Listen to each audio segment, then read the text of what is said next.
Story zone, তোমার অনুভূতিদের খুঁজে নাও এখানেই। হয়তো বর্ষার কেউ বুঝতে পারেনি আমরা তিনজন যে একে অপরের থেকে আলাদা হয়ে গিয়েছি বেশ কিছুক্ষণ আগেই। আমরা বাড়ির ভেতরটা দেখার জন্য এতটাই ব্যস্ত ছিলাম যে তিনজন তিন খণ্ড দিয়ে ঢুকে পড়ি নিমিষেই। আমি হাঁটতে হাঁটতে বড় একটা সুইমিং পুলের সামনে এসে পড়ি। সুইমিং পুলের মধ্যে নীল রঙের পানি দেখে খুশিতে হালকা ছুঁয়ে দিয়ে আবারও আপন গতিতে চারপাশে হাঁটতে থাকি সুইমিং পুলের রাস্তা ধরে। কোথায় যাচ্ছি আমি সেটাও আমি জানি না, শুধু জানি একটু বাড়িটা ঘুরে দেখলে মন্দ হয় না। আমি সামনের রাস্তা ধরে যখন সুইমিং পুলের জায়গাটা থেকে বের হতে যাব তখনই কেউ আমায় আকস্মিকভাবে দেয়ালের সাথে চেপে ধরে শক্ত করে। হঠাৎ এমন ঘটনায় আমি চমকিত হয়ে কেঁপে উঠে সামনের দিকে তাকাই, কিন্তু কিন্তু চোখের সামনে কাউকে দেখতে পেয়েও তার চেহারাটা স্পষ্ট ফুটে উঠছে না আমার অন্ধকারের জন্য। আমি ভয় পেয়ে থমকে গিয়ে হঠাৎ হুঁশ ফেরে আমার। তাই সাথে সাথে প্রাণপণ চেষ্টা করতে থাকি ছায়া মূর্তির মতো চেপে ধরে রাখা ব্যক্তিটা থেকে বাঁচার জন্য। আমি আমার চেষ্টা চালিত অবস্থায় রেখে কান্না জড়িত কণ্ঠে বলে উঠি, কে আপনি? আমায় এভাবে চেপে ধরে রেখেছেন কেন? যেতে দিন আমায়। আমার কান্না মিশ্রিত কথাগুলো কান অব্দি পৌঁছালো না ব্যক্তিটার। তিনি চাপা সুরে আমায় বলল, কে আমি সেটা এখানে আসার আগে ভাবা দরকার ছিল তোমার, যে কে এখানে হতে পারে আর সে তোমাকে কি কি করতে পারে, সাথে কতটা ভয়ানক হতে পারে তোমার জন্য। ব্যক্তিটাকে আমি এখনো অবধি চেহারা ঠিক করে দেখতে না পারলেও তার কণ্ঠটা আমার কাছে বেশ পরিচিত, কারণ আজ পরপর দুবার এই ব্যক্তিটার সামনাসামনি পড়তে হয়েছে আমায়। তাই আমি ভালো করেই চিনতে পারছি কে এই লোকটা যে আমার এতটা শক্ত হাতে দেয়ালের সাথে চেপে ধরে আছে। তিনি আর কেউ নয়, চরম গুন্ডা বিশিষ্ট লোক রিদ খান। চেপে ধরে রেখেছে আমায় দেয়ালে। আর এই বাড়ির সাথে সাথে আজকে পার্টিটাও রিদ খানেরই দেয়া, যেখানে আমরা সবাই অংশগ্রহণ করেছি। কথাটা ভাবতেই বুক ফাটা কান্না আসছে আমার। যেটা থেকে পালিয়ে বাঁচতে চাই সবসময়, ঘুরে ফিরে সেই আগের জায়গায় এসে দাঁড়িয়ে পড়ি আমি। সেটা আমার সাথে কেন হয় আমি নিজেও জানি না। আমার এমন কষ্টের মধ্যে রিদ খান আমায় উদ্দেশ্য করে ক্ষিপ্ত সুরে বলল, দেখে তো মনে হচ্ছে বয়স বেশি একটা হবে না, 16 বা 17 সামথিং কিছু একটা, তাই না? তারপরও এতটা আধা ছেলেদের পাগল করার জন্য। Wow, interesting. ছোট হলে কি হবে, তোমার দম আছে বলতে হবে। কিন্তু মেইন পয়েন্ট হলো রিদ খান সেই দলের ছেলেদের পর্যায়ে পড়ে না যারা তোমাকে দেখেই পাগল হয়ে যাবে এমন টাইপ কিছু। তাই তোমার মনে রাখার দরকার ছিল যে রিদ খানের সামনে বারবার আসাটা তোমার জন্য কতটা ভয়াবহ হতে পারে। না করা সত্ত্বেও যখন এসেছো তখন তো তোমাকে তার ভুক্তভোগী হতেই হবে। তা বলো, কিভাবে নিতে চাও তোমার অপরাধের শাস্তিটা? জেল নাকি ফাঁসি? কোনটা চয়েস করবে তুমি? মনে রেখো, জেল বা ফাঁসি দুটোই কিন্তু হবে তোমার বেঁচে থেকেও শতমৃত্যু সামিল। ওনার এমন ভয়ানক কথায় মুহূর্তে কেঁপে উঠে সাথে সাথে হু হু করে শব্দ করে ওনার সামনে কান্না করে উঠি আমি। ওনার কাছে বন্দি থাকা অবস্থায় কান্না করি। কান্না করতে করতেই বলে উঠি, প্লিজ আমায় আমায় যেতে দিন। আমি ইচ্ছে করে পড়িনি আপনার সামনে। আমি ইচ্ছে করে না, সবসময় ভুলবশতই পড়েছি আমি আপনার সামনে। আমি আর আসবো না আপনার সামনে কখনো। তারপরেও মারবেন না আমায় প্লিজ। তোমার এই মন ভুলানো মায়া কান্নাটা অন্য কোনো ছেলের সামনে কাঁদলে হয়তো, রিদ খানের তো মন নামক বিষয়টাই নেই, তাহলে গলবে কি করে? হৃদ নামক লোকটার এমন কথায় কষ্টটা যে আরো বেশি পোহাতে হচ্ছে আমার। এই জন্য যে হৃদ খানকে কখনো কাউকে দয়া মায়া দেখাতে দেখিনি আমি, তাহলে আজ আমাকে কিভাবে দয়া মায়া দেখাবে এই লোকটা? বিনা দোষে কাউকে মারতে যার হাত কাঁপে না বিন্দুমাত্র, সেই ব্যক্তি কিনা আমায় ছেড়ে দিবে দোষ থাকা সত্ত্বেও? সেটা কোনো কালেই হবার নয়, বরং আমাকে অন্য সবার মতো ঠাস ঠাস গুলি করে উড়িয়ে দেবে আকাশে উচ্চ প্রান্তে। এটা ভাবতেই ভয়ে আরো সিটিয়ে যাই আমি। কি করে পারবো এই জঘন্য লোকের হাত থেকে রক্ষা পেতে? কে দিবে আমাকে হৃদ খানের কবল থেকে মুক্তি সেটাই ভেবে পাচ্ছিলাম না আমি। আমার ভয় পাওয়ার ধাপটা যেন আমার শরীরের শিরা উপশিরায় বয়ে যাচ্ছে ক্ষণে ক্ষণে। আমি কম্পিত অবস্থায় হিচকি তুলে কান্না করতে করতে ওনাকে বলে উঠি, প্লিজ আমায় মারবেন না। আমি আপনার সামনে মিথ্যে কান্না করছি না, আমি সত্যি বলছি। বিশ্বাস না হলে আমার মাদার আর কেয়া, বর্ষা ওদেরকে জিজ্ঞেস করে দেখতে পারেন। ওরা বলবে আপনাকে যে আমি সত্যি আপনাকে অনেক ভয় পাই। আর কান্নাটাও আমার সেই ভয় থেকেই আসছে। কারণ আমিও গুন্ডা টাইপের লোকদের পছন্দ করি না একদম। আপনি আমায় বিশ্বাস করতে পারেন, আমি মায়া কান্না করছি না। কথাগুলো আমি সেদিন নিচের দিকে তাকিয়ে বললেও তখন এতটা বুঝতে পেরেছিলাম, আমার কথাগুলো শুনে মুহূর্তে চুপ করে গিয়ে কপাল কুঁচকে এসেছিল হৃদ খানের। হৃদ খান আমার দিকে বেশ কিছুক্ষণ চুপ করে কপাল কুঁচকে তাকিয়ে থেকে হঠাৎ করেই আমার দিকে হালকা ঝুঁকে এসে বলে ওঠে, বিশ্বাস জিনিস কোনো কালেই আমার মধ্যে ছিল না। তুই বিশ্বাস নামক এই লাইনটা আপাতত আমি বাদ রাখছি তোমার কথা বলাগুলো থেকে। তো এখন আসি মেইন পয়েন্টে। সকালের ঘটনাটা মেনে নিলাম, তুমি অ্যাক্সিডেন্টলি আমার সামনে এসেছিলে, কিন্তু তোমার দুপুরে আমার সামনে আসাটাকে কি বলবে? তোমার ফ্রেন্ডের পেছনে লুকিয়েছিলে সেটা, আর এখন সোজা আমারই পার্টিতে ঢুকে আবার আমারই রুমে চলে এলে। তোমার কি মনে হয় হৃদ খানকে বোকা বানানোটা এতটা সোজা? হ্যাঁ, যত সহজে তোমার হৃদ খানকে পছন্দ না সেটা বললে আমাকে, এটা খুব সহজ। তোমার কাছে খুব সহজ মনে হচ্ছে? হৃদ খানের কথাগুলো শুনেই আমি মুহূর্তেই থমকে যাই। এটা ভেবে যে তার মানে হৃদ খান আমায় দেখে ফেলেছিল আগেই, যে আমি দুপুরে ওখানেই দাঁড়িয়েছিলাম বর্ষার পেছনে। এটা ভেবেই আমি চমকিত হই গম্ভীরভাবে, কিন্তু মুখে তা প্রকাশ করিনি। হৃদ খানের সম্পূর্ণ কথাগুলোয় আমায় কি বোঝালো হৃদ খান তা হয়তো আমি সেই দিন বুঝতে পারিনি ঠিকই, কিন্তু সেদিনের পর থেকে বড্ড বাজেভাবে ফেঁসে যাই আমি ওই ব্যক্তিটার কাছে। আমার বলা শেষ লাইনটার কারণেই আমি ওনার দিকে তাকিয়ে থেকে অশ্রুসিক্ত চোখে বলে উঠি, সত্যি বলছি, সবগুলো ঘটনা আমার ইচ্ছে তো হয়নি। আমি আগে জানলে কখনো ওইসব স্থানে যেতামই না। আমি ভয় পাই আপনাদের মতো গুন্ডা টাইপের মানুষগুলোকে। সেই জন্যে আপনাকেও না, আমায় যেতে দিন প্লিজ।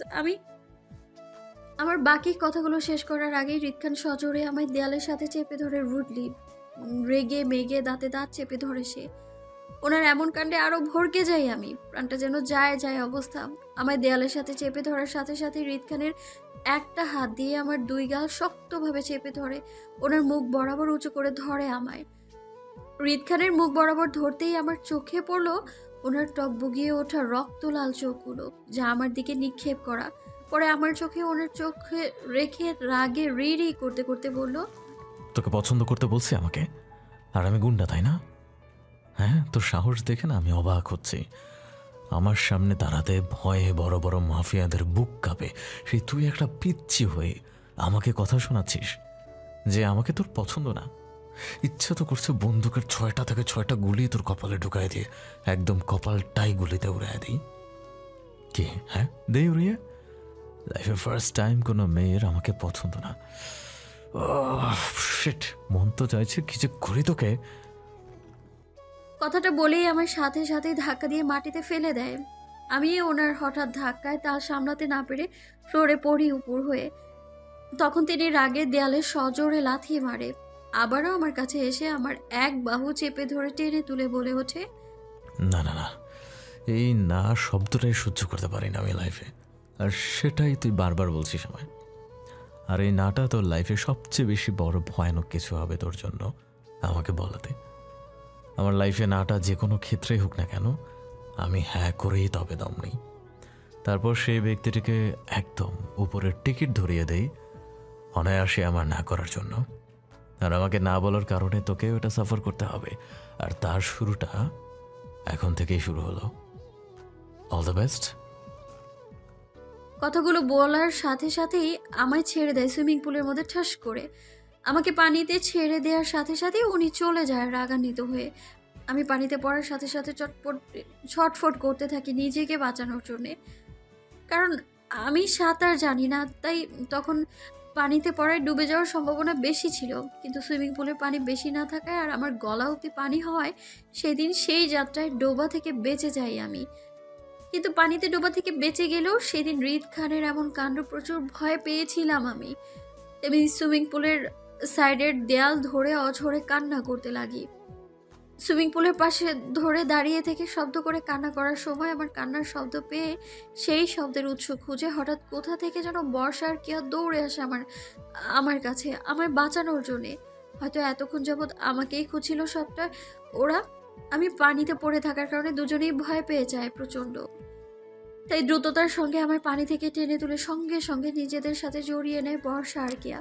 শীতে আমায় কাঁপতে দেখে বর্ষা নিজের গায়ের শুকনো ওড়নাটা আমার গায়ে ছড়িয়ে দেয়। বর্ষার বুকে চেপে ধরে আমায় নিজের 2 হাত দিয়ে উত্তেজিত কণ্ঠে বলে ওঠে, কি হয়েছে তৃপ্তি? কান্না করছিস কেন? আর তুই পানিতে পড়লি কিভাবে বল? পাশ থেকে কেয়াও উত্তেজিত কণ্ঠে বলে, হ্যাঁ তৃপ্তি, কি হয়েছে তোর? বল আমাদের। ওদের কথায় আমি হু হু শব্দ করে কান্না করে বসি বর্ষাকে জড়িয়ে ধরে। আমার সাথে এতক্ষণ যাবৎ কি হয়েছে সেটা কেয়া আর বর্ষাকে খুলে বলেই আবারও ডুকরে কেঁদে উঠি বর্ষাকে জড়িয়ে ধরা অবস্থায়। আমার সম্পূর্ণ কথাগুলো শুনেই ক্ষিপ্ত হয় বর্ষা। আমার সাথে পরপর দুবার হৃদ খান একই দিনে খারাপ আচরণ করতে দেখে মুহূর্তে রেগে মেগে লাল হয়ে যায় বর্ষা। আমায় নিজের ছোট বোন বা বাবা মার মতোই ভালোবাসায় আবার শাসনও করে থাকে সে। আর সবার থেকে আমার বর্ষা আগলে রাখার চেষ্টাও করে। বর্ষার অধিকারটা আমার উপরে বরাবরই একটু বেশি, তাই বর্ষা রাগান্বিত হয়ে বলে ওঠে, ব্যাস অনেক হয়েছে। আমারই ভুল হয়েছে তোর হাতটা ছাড়া। একদমই ঠিক হয়নি আমার এটা। ওই বাজে লোকটা পেয়েছে কি এই নিয়ে 2বার তোকে টর্চার করে চলে গেল। আমরা এতিম বলে কি আমরা মানুষ না? হৃদ খানের মতো বড় লোকদের সামনে না শব্দটা উচ্চারণ করতে পারবো না আমরা। তুই চল তৃপ্তি, আমার সাথে এই পার্টিতে আর এক মুহূর্ত থাকবো না আমরা। মাদারকে বলে এক্ষুনি চলে যাব এই পার্টি থেকে। কথাগুলো বলে আমায় নিয়ে উঠে দাঁড়ায় বর্ষা আর কি। এটা হৃদ খানের বাড়ি। বর্ষা সেটা জানতে পেরে আমায় নিয়ে আর এক মুহূর্ত অপেক্ষা করে না, সেখানে বেরিয়ে যায় হৃদ খানের বাড়ি থেকে ফাদার এবং মাদারের উদ্দেশ্যে।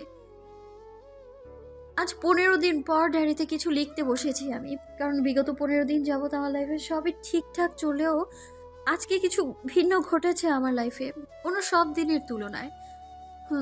হৃদ খানের বাড়ির পার্টি থেকে আসার পর বিগত 15 দিন আমি আশ্রম থেকে কোনো প্রকার বের হইনি, কারণ হৃদ খানের সাথে আমার পর 3বার একই দিনে দেখা হয়। আর সেই সাথে থাকে আমার জন্য প্রচন্ড রকমের ভয় হৃদ খানের পক্ষ থেকে। হৃদ খান নামক প্রাণীটা সম্পূর্ণ ভিন্ন পদার্থের হলেও কিছুটা মনুষ্যত্ব বোধ হয়তো রয়েছে ওনার মধ্যে, বিশেষ করে নারীদের নিয়ে।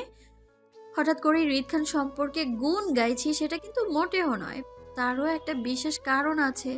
আর এই কথা এই জন্যই বলছি যে বিগত 15 দিন পর যখন আজ সকালে আমি আশ্রম থেকে বের হই বৃদ্ধা পুরুষ ও মহিলাদের নিয়ে ওয়ার্ক করানোর জন্য, একা বের হইনি আমি। আমার সাথে কেয়া, বর্ষা আর সাথে আশ্রমে কিছু বড় সদস্যরাও রয়েছে বয়স্ক দাদা দাদিদেরকে নিয়ে। আমরা সবাই মিলে আশ্রম থেকে কিছুটা দূরে 2 মিনিট রাস্তার সামনে একটা পার্কের উদ্দেশ্যে যাই। প্রত্যেক সদস্য একজন করে বয়স্ক মানুষকে নিয়ে যাচ্ছে সেই পার্কের উদ্দেশ্যে। সেই সাথে আমিও একটা দাদিকে তার হুইল চেয়ার সহ টেনে নিয়ে যাচ্ছি সেখানে হাসি মুখে। সব মিলিয়ে আমরা প্রায় 30 জন সদস্য হব। 15 জন সদস্যরা বাকি 15 জন দাদা দাদিকে হুইল চেয়ার সহ বহন করছে।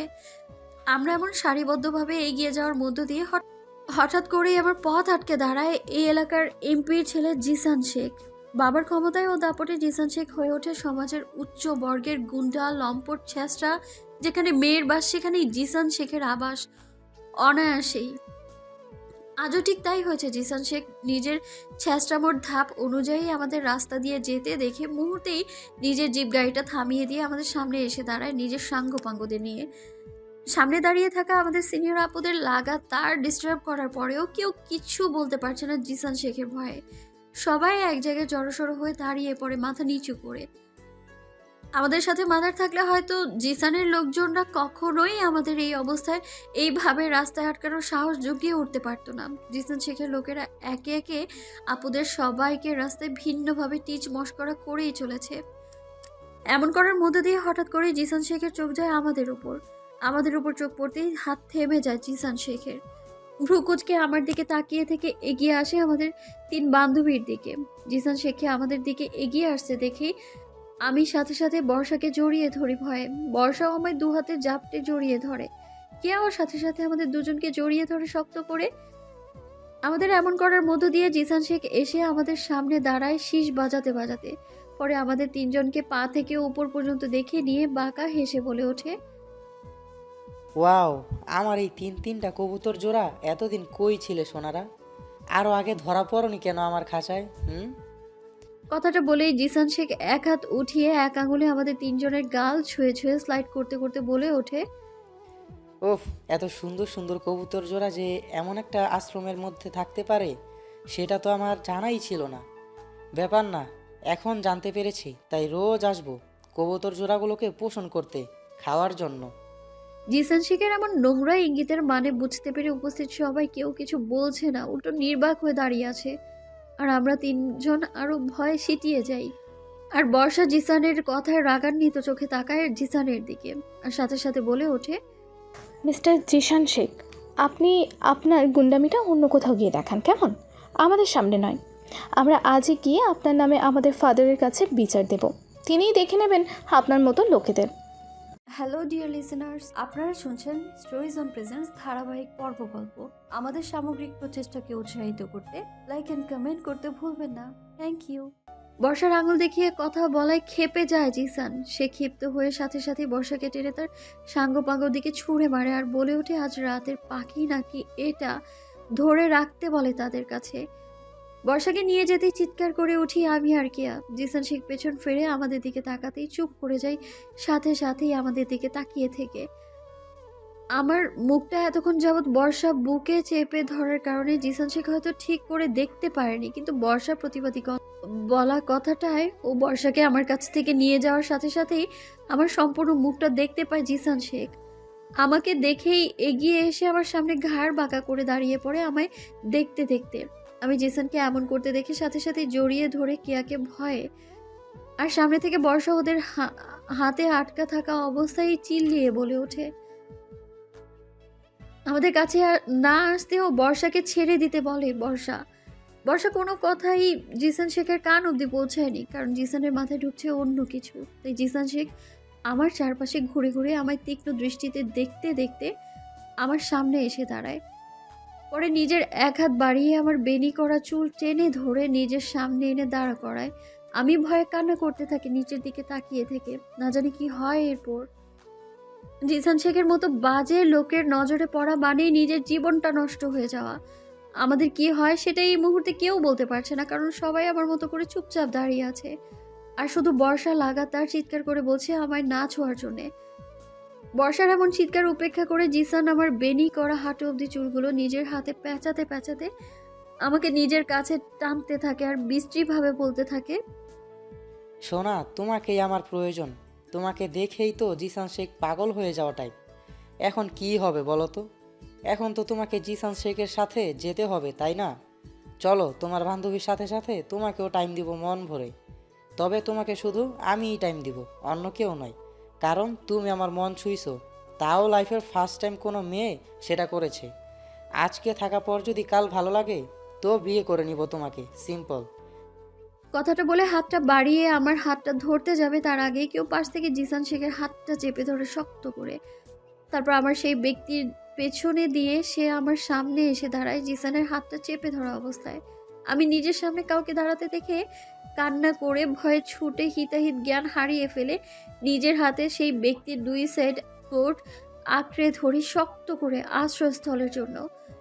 আমায় এমন করতে দেখে বিন্দু মাত্র আমার সামনে থাকা ব্যক্তিটা ঘাড় ঘুরিয়ে আমায় এক পলক দেখে নিয়ে আবারও রাগান্বিত চোখে তাকায় জিসান শেখের দিকে। পরে দাঁতে দাঁত চেপে ক্রোধে বলে ওঠে, তুই ভুল জায়গায় তোর নজর আর হাত দুইটাই বাড়িয়েছিস। এটার জন্য তোকে খুব বেশি ভুক্তভোগী হতে হবে, আর সেটা কিভাবে তুই নিজেই বুঝতে পারবি। আমার ধরে থাকা ব্যক্তিটির এমন কথায় জিসান শেখ চুপ করে থাকলেও পেছন থেকে জিসানের সাঙ্গপাঙ্গদের মধ্যে একজন রেগে বলে ওঠে, ওই কে রে তুই? পাশ থেকে অন্যজন বলে ওঠে, মনে হয় এই পাখিদের মধ্যে কারোর বয়ফ্রেন্ড হবে হয়তো শালা, এই জন্যই তো মারার জন্য এত বড় বড় লেকচার দিচ্ছে শালাকে। বাকি কথাগুলো শেষ করার আগেই আমার জড়িয়ে থাকা লোকটার মধ্যে থেকে একজন বলে ওঠে,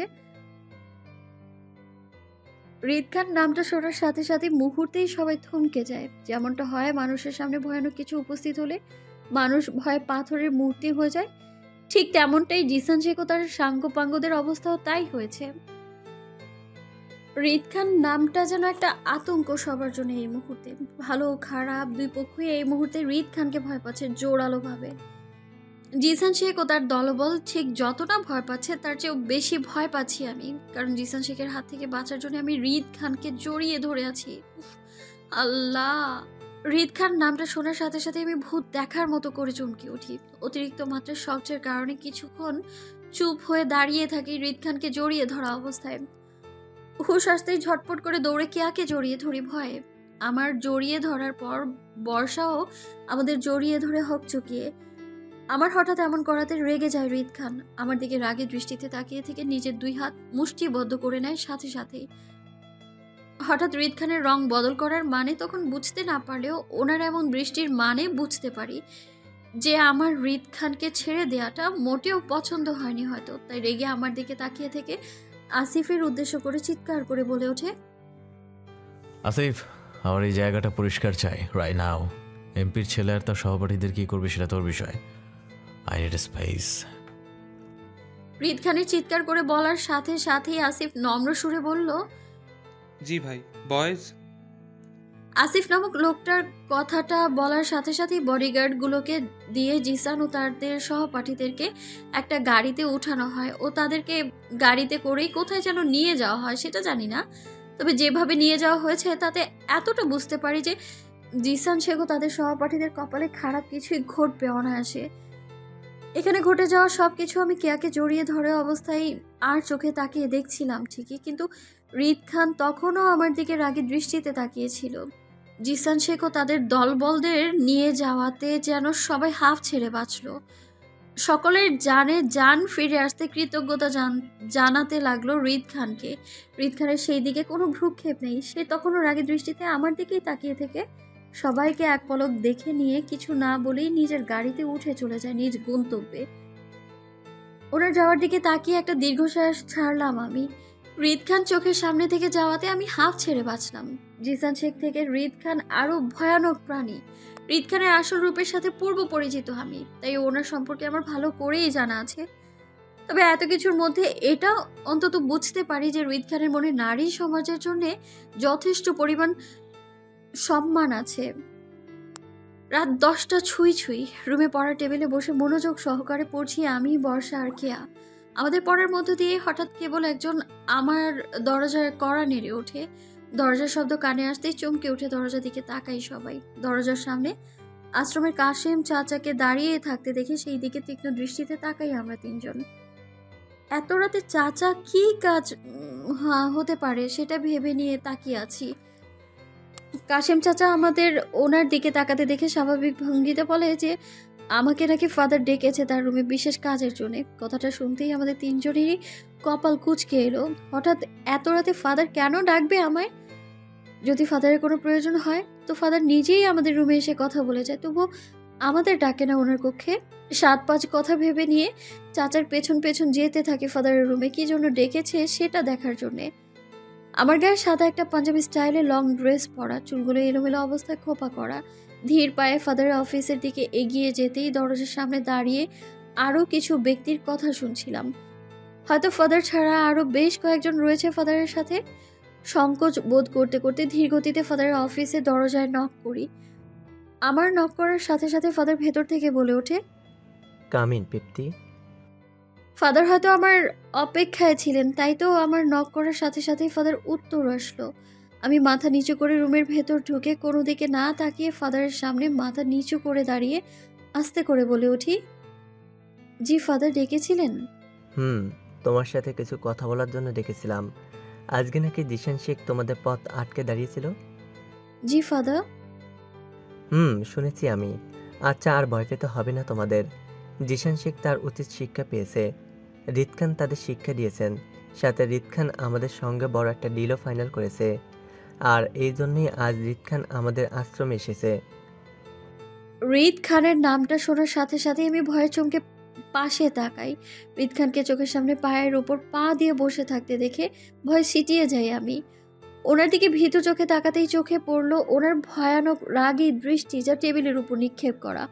হয়তো কোনো কিছু নিয়ে প্রচণ্ড রকমভাবে রেগে আছে, তাই তো দাঁতে দাঁত চেপে বসে আছে রক্তচক্ষু নিয়ে।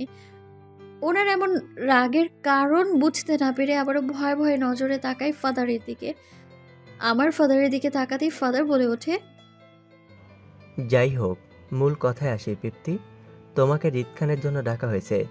আজ থেকে রিদ খান যা বলবে তোমাকে তাই শুনতে হবে, কোনো রকম প্রশ্ন ছাড়াই। একটা সময় হলে তুমি তোমার সকল প্রশ্নের উত্তর পেয়ে যাবে, কিন্তু এখন তুমি অনেক ছোট বলে তোমাকে যা বলা হবে তাই করতে হবে তোমাকে। ফাদারের এমন কথায় কলিজা সহ কেঁপে ওঠে আমার। যাকে এতটা ভয় পাই তার সামনে থাকবো কি করে? আর এই বাজে লোকটা তো আমায় এবার মেরেই ফেলবে যদি আমায় একা পায়। তো কথাগুলো ভেবে নিয়ে ভীতু গলায় বলি, কিন্তু ফাদার কোনো কিন্তু নয় পিপ্তি, যা বলা হয়েছে তাই করতে হবে তোমাকে, কোনো রকম প্রশ্ন ছাড়া।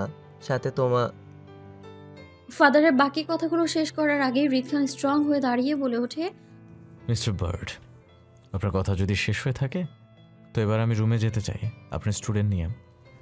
হ্যাঁ হ্যাঁ, কেন নয় মিস্টার খান, যান যান। ফাদারের হঠাৎ এমন আচরণে থমকে যাই আমি। এই কোন ফাদারকে দেখছি আমি? ফাদার এতটা সহজে একটা পরপুরুষের রুমে আমায় পাঠিয়ে দিচ্ছে, তাও কোনো রকম আপত্তি ছাড়া। আজকে আমার এই ফাদারকে বড্ড অচেনা লাগছে। মনে হচ্ছে আমি এই ফাদারকে চিনি না। যে ফাদারকে আমি চিনি সেই ফাদার উনি নন, সে অন্য কেউ একজন। মনে হচ্ছে আমি কোনো এক মিথ্যা জালে ফেসে যাচ্ছি ফাদার নামক ব্যক্তিটার মাধ্যমে। ফাদারের কথা মতো এক বুক কষ্টে জর্জরিত হয়ে রিদ খানকে আশ্রমের একটা ভিআইপি রুমে নিয়ে যাই আমি রিদ খানকে নিয়ে রুমে ঢুকতেই ঠাস করে পেছন থেকে রুমের দরজাটা আটকে দেয় রিদ খান। দরজার শব্দে চমকে ওঠে, পেছন ফিরে তাকাতেই রিদ খানকে রুমের দরজা লাগাতে দেখে ভয়ে দৌড়ে গিয়ে দরজাটা ধাক্কাতে থাকি রুমের দরজাটা খোলার জন্যে, নিজেকে বাঁচানোর জন্য রিদ খানের থেকে। আমার শত চেষ্টার ফলেও যখন দরজাটি খুলতে অসফল হই, তখনই আমি ভয়ে আর কষ্টে কেঁদে উঠে দরজা ধাক্কাকৃত অবস্থায়। আমায় এমন করতে দেখে রিদ খান দরজার সামনে থেকে গিয়ে রুমের সোফায় আরাম করে বসে, 2 পা তুলে দেয় সামনে টি টেবিলের উপর। পরে ডোন্ট কেয়ার ভাব নিয়ে মনোযোগ সহকারে আমার কাণ্ড দেখতে লাগে যে আমি আর কি করতে পারি এখান থেকে ছোটার জন্যে। আমি দরজাটা খুলতে ব্যর্থ হওয়ায় জায়গায় দাঁড়িয়ে পড়ি কান্না করতে করতে। আমায় কান্না করতে দেখে রিদ খান আগের ন্যায় বসে আমার দিকে তাকিয়ে থেকে বলে ওঠে, কি ড্রামা ডল! হ্যাঁ, ড্রামা করা শেষ আপনার, নাকি আরও কিছু বাকি আছে আপনার করার? রিদ খানের এমন কথায় ভয়ে নিচের দিকে তাকিয়ে থেকে ফুপিয়ে ফুপিয়ে কেঁদে চলেছি আমি। আমার কোনো রকম হেলদোল না দেখে রিদ খান আবারও বলে ওঠে, তো ম্যাডাম, আপনার যদি ড্রামা করা শেষ হয়ে থাকে তো আপনি আমার কাছে আসুন। আপনার সাথে আজ রাতে আমার অনেক কাজ, আর আপনার জন্যই তো আমার এত কিছু করা। আপনি আমার লাইফে যদি না আসতেন তাহলে হয়তো আমিও আপনার লাইফে আসতাম না। কিন্তু কি আর করার বলুন, আপনি তো জোরপূর্বক চলে এলেন আমার লাইফে, তাই আমাকেও বাধ্য হয়ে আপনার সাথে থাকতে হচ্ছে। কি করব বলুন, হিসাব নিকাশ মিলাতে হবে তো আপনার সাথে আমার, তাই না?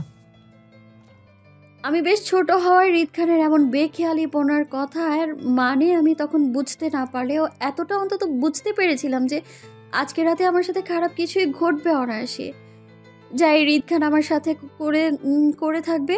কোথা থেকে কি হচ্ছিল তখন কিছু বুঝে উঠতে পারছিলাম না, কারণ একদিকে হঠাৎ করে ফাদারের এমন বদলে যাওয়া, সেই সাথে রিদ খান আমার জীবনে ঝড়ের মতো আসা, সব কিছুই ছিল আমার কাছে একটা দুঃস্বপ্নের মতো, যা ঘুম ভেঙে গেলেই হয়তো আবার ঠিক হয়ে যাবে এমন কিছু একটা। তখন একটা মুহূর্তের জন্য এতটা অস্থির হয়ে পড়ে যে কি করব কিছু ভেবে না পেয়ে হিতাহিত জ্ঞান হারিয়ে পাশে থাকা ফুলের টপটা হাতে নিয়ে প্রাণপণ শক্তি দিয়ে রিদ খানের উপর ছুঁড়ে মারি সেটা। কারণ এই মুহূর্তে শুধু আমার মাথায় রিদ খানের আমার সাথে করা সব কাণ্ডগুলোই মনে পড়ছে, সেই সাথে ওনার বলা আমার সমস্ত কথাগুলো। আমার আকস্মিক আক্রমণে রিদ খান খানিকটা ভড়কে গিয়ে দ্রুততার সাথে সাথে পাশে ঝুঁকতে গিয়েও ওনার হাতের মধ্যে ফুলদানির লেগে যায় প্রচণ্ড বাজেভাবে, যার কারণে রিদ খানের হাতটা কেটে গিয়ে সেখান থেকে ঝরঝর করে রক্ত ঝরতে লাগে ভীষণভাবে। রিদ খান নিজের কাটা হাতটা ঝেড়ে নিয়ে আমার দিকে তাকায় রক্ত লাল চোখে, যার মানে হলো আমার এমন কাণ্ড ওনার মোটেও পছন্দ হয়নি।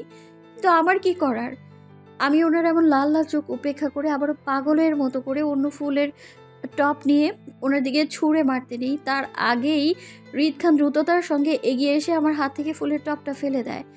সাথে সাথেই আমাকে ওনার কোলে তুলে নিয়ে বিছানার উপর ছুঁড়ে মারে প্রাণপণ শক্তিতে।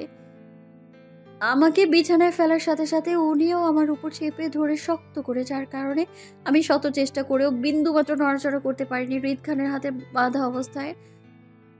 আমি নড়াচড়া করতে না পেরে শব্দ করে কান্না করে উঠি। এতে করে উনি আমার দিকে ক্ষিপ্ত হয়ে তাকিয়ে থেকে দাঁতে দাঁত চেপে বলে ওঠে, হ্যালো ডিয়ার লিসেনার্স, আপনারা শুনছেন স্টোরিজ অন প্রেজেন্স ধারাবাহিক পর্ব গল্প। আমাদের সামগ্রিক প্রচেষ্টাকে উৎসাহিত করতে লাইক অ্যান্ড কমেন্ট করতে ভুলবেন না। Thank you.